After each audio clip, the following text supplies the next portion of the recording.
Tout de suite, on accueille notre entreprise du jour. Il s'agit de Carmat.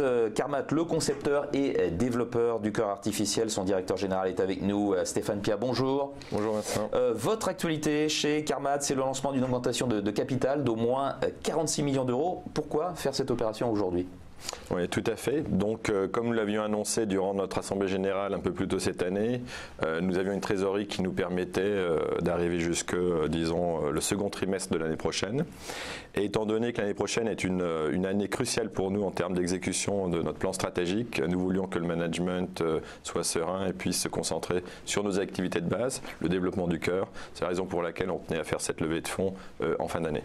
Alors, il y a une étude pivot là qu'il va falloir financer. Alors, parlez-nous justement de cette étude pivot. Pourquoi est-ce qu'on parle d'étude pivot d'ailleurs ? Alors, l'étude pivot, c'est le pivot, donc le terme est le bon. C'est une étude de transition entre la faisabilité, là où on fait une proof of concept, donc on montre que le produit fonctionne, et donc sur un échantillon plus large, on essaie de montrer que dans la vie réelle, le produit remplit sa mission pour arriver ensuite à une commercialisation. Ah, c'est la dernière étape avant c'est la dernière étape, oui. C'est la phase de transition entre faisabilité et commercialisation. Dans le cas de l'Europe, le marquage CE aussi, ça c'est important, hein, tout à fait. CE à venir.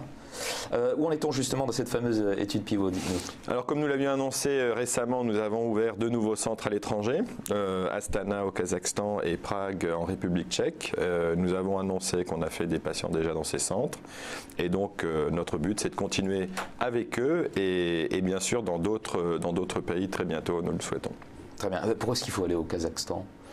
Alors en effet, pour faire ces études quand on a, déjà stratégiquement, c'était une étude européenne. Pourquoi commencer au Kazakhstan et en République tchèque ? Donc pour beaucoup de gens qui ne connaissent pas notre activité, ces 2 pays semblaient des choix exotiques. C'est loin d'être le cas. Donc moi je suis quelqu'un, j'espère, de bon sens. Je n'aime pas perdre du temps et réinventer la roue. Donc on a juste pris les centres qui ont contribué d'une manière significative aux études des assistances ventriculaires gauche qui font partie de la même catégorie de produits que Carmat. Donc on a juste pris les gens qui savent bien faire leur travail. Voilà, il y a des compétences quand même qui sont très élevées dans votre registre, celui de la cardiologie. Tout à fait, ils ont beaucoup de volume, ils ont des médecins très compétents et beaucoup d'expérience et beaucoup de moyens. Alors le principal marché, aussi bien pour les medtech que pour les biotech, c'est les États-Unis, bien entendu. C'est un marché très difficile à pénétrer, c'est ce que disent tous vos confrères.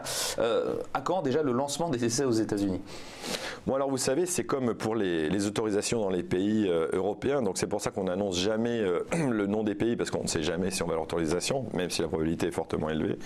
Les États-Unis, c'est un peu différent, parce que c'est une étape obligatoire. Donc en effet, comme nous l'avions annoncé, on a commencé les discussions l'an dernier. Elles avancent bien. Bien sûr, la décision reste la leur. Donc on est suspendu à leur lèvre, si vous voulez, et on aura bientôt un autre meeting où on espère pouvoir avoir des élucidations en ce qui concerne la possibilité de faire des patients l'an prochain. Un chiffre peut-être pour fixer les idées. Est-ce qu'on a une idée de ce que ça représente, ce marché du cœur artificiel ? Bon, comme vous êtes le principal acteur, c'est peut-être un petit peu difficile, et comme les produits ne sont pas encore sur le marché, hein, mais en milliards de dollars. Alors ça c'est très intéressant, je dis toujours que c'est une très mauvaise question. Mais toutes les biotech disent, mais tout le monde est intéressant. C'est un marché de temps. Ouais. Alors c'est vrai, je vais vous donner un cas qui est très intéressant, c'est la valve aortique percutanée. Donc quand il y a 10 ans on en parlait, on disait 1 milliard. Et j'étais pas plus tard il y a 2 soirs à dîner avec notre administrateur de Edward Science qui est le leader dans cet environnement, et aujourd'hui on parle de 10 milliards. Donc le marché est important. Maintenant, donner une taille, c'est difficile. Je pense qu'il peut dépasser tranquillement le milliard. On parle de milliers de patients potentiellement. Maintenant, à ce stade de développement, il est extrêmement difficile de donner une taille, mais ce sera un marché important. Vous êtes le développeur, le concepteur le plus avancé en la matière. Aujourd'hui, oui. La concurrence, elle est. Je pense que c'est une technologie de rupture grâce à un concours de circonstances qui est unique, je pense. C'est la réunion entre l'aérospatiale et la médecine. Et je pense que ce qui a été fait chez Carmat, on ne pourra pas le reproduire ailleurs. L'aérospatiale ?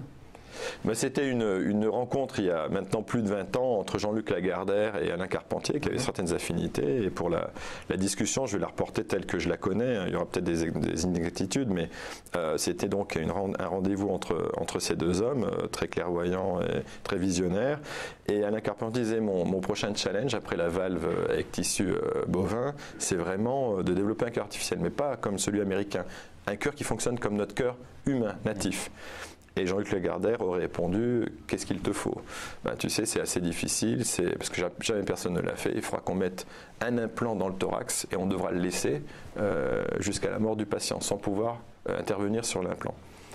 Et Jean-Luc Lagardère aurait répondu tu sais, ça tombe bien, c'est ce que je fais, parce qu'on fait des satellites.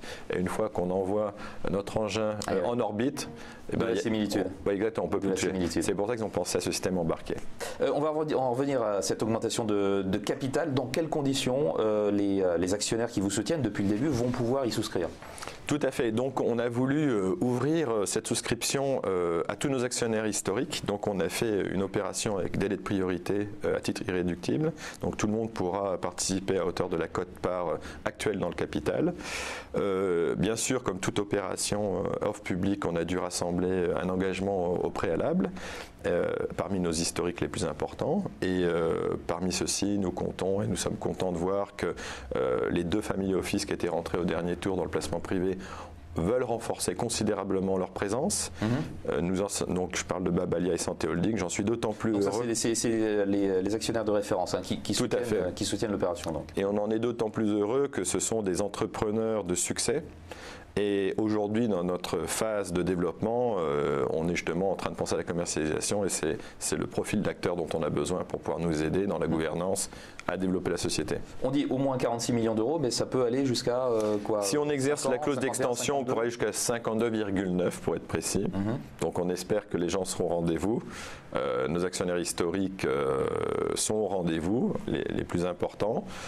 Je serai au rendez-vous et j'espère que les gens nous montreront leur preuve de confiance également. Pour conclure, est-ce que vous avez une date à nous donner pour la mise sur le marché effective de ce cœur artificiel? Ce sera dans combien de temps? 1 an, 2 ans, plus? Alors, l'agenda, nous comptons le tenir et je pense que vraiment la date à retenir, et c'est laquelle, c'est la date à laquelle on compte commercialiser notre dispositif, c'est 2019. 2019, pas de moment de l'année en particulier. C'est toujours très difficile. Sous 2 ans, je veux dire. Dans ma carrière, j'ai eu des bonnes surprises et mauvaises surprises. Donc 2019, des fois ça peut aller très vite et on ne sait pas pourquoi. Vous savez, quand les étoiles sont bien alignées dans le ciel, vous ne comprenez pas pourquoi, mais c'est comme ça. Ou ça peut être un peu plus tard, mais bon, je parle qu'on parle de mois. Donc vous pouvez avoir des questions, etc., etc. Mais on est assez confiant sur le 2019 en effet. Très bien, merci beaucoup Stéphane Pied en tout cas d'être venu nous parler de cette augmentation de capital. Directeur général de Carmat, à bientôt. Merci.